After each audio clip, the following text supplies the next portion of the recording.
So magandang araw mga boss. Ngayong araw to ay gagawa tayo ng loop bed. So magbubutas muna tayo bago para ibaon natin yung ating 10 mm na ating brace. So tapos maglalagay tayo ng angle bar para yun yung lalagyan ng ating 1/2 na tubular. At i-weld natin sa ating 10 mm na rebars na ating binaon sa ating wall.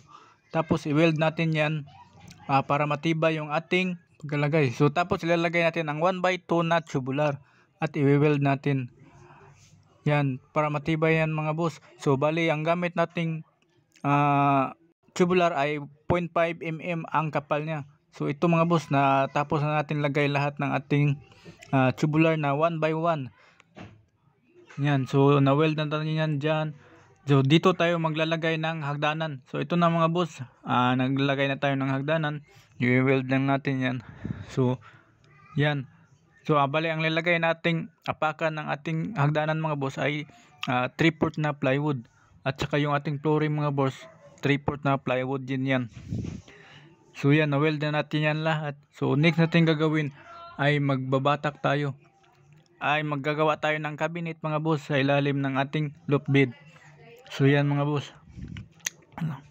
Simulan natin. So bali yung sukat ng ating cabinet mga boss ay 16 cm.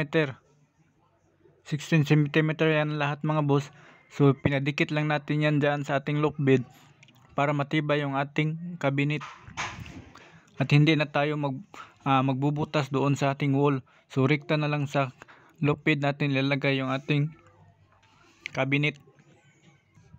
So ito na mga boss, natapos natin ilagay yung ating mga brace sa cabinet. So next natin gagawin is maglalagay na tayo ng takip nito.